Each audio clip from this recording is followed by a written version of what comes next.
Yeah, and this is one of those questions that really gets to the heart of the matter when it comes to tough love in dealing with an alcoholic. When you have someone in your family who has alcohol use disorder, and the family is tired of the toxicity and all the problems that go along with the alcoholic in their family, the craziness, okay? And they decide to remove that person really from their family through boundaries that they've had a intervention and have said, you can no longer be in our life.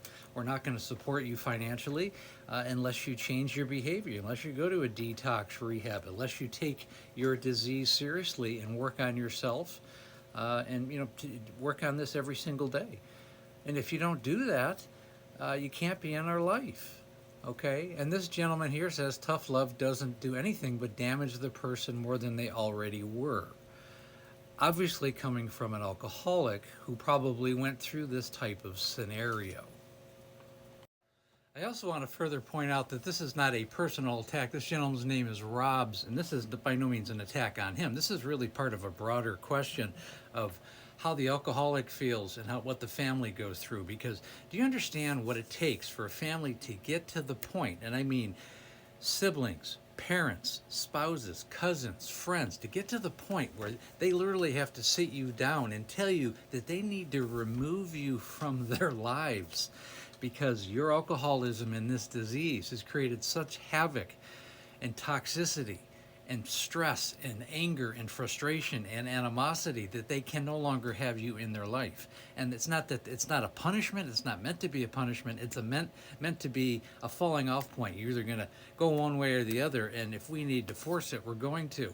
Okay, people, if they didn't love you, they would just continue to enable you or continue for the activity that you do.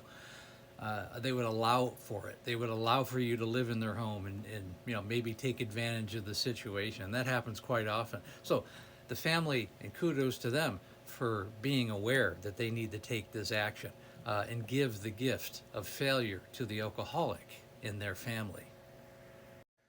And I have little doubt from the standpoint of the alcoholic and what they go through that I'm sure it's very terrifying and very scary. I have no doubt it's meant to be. Families do not want to torture their alcoholic. It's the last thing they want to do. But they do want them to take action, and it needs to come from them. All the family can do is create a boundary. That's all they can do. And say, we're not going to put up with it. We're not going to feed the disease anymore. And then from there, it's time for the alcoholic to, number one, grow up and face the music, or continue to suffer, which is only going to get worse and worse. And it's not about isolating that person or dehumanizing them. That is not the point. The point is for them to fail, hit their rock bottom. And this is never an ideal situation, but it's the only situation sometimes that families are left with. It's all they have left. And you have to, granted, they're not counselors. But it's better than enabling somebody and watching somebody die in front of you, and you're part of the problem as a family member.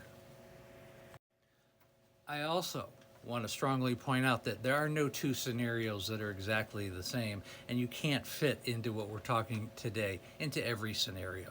You could have somebody who's physically disabled. You can't just throw them out the door. And I understand there are situations where this doesn't occur, but it's really all about the family needs to protect themselves and set boundaries and understand their role in the alcoholic's life. And I really hope that makes sense.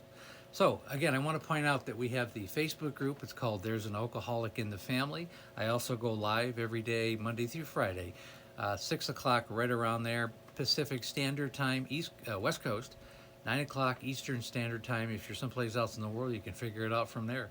And again, when you're ready to work with me one-on-one, click on the link above in the link tree, go to the Calendly link, set up a breakthrough call. It takes about 45 minutes to an hour. Then we'll go over the coaching program. I've helped thousands of families. Just as importantly, I've helped the alcoholics in their family. And again, thank you for listening.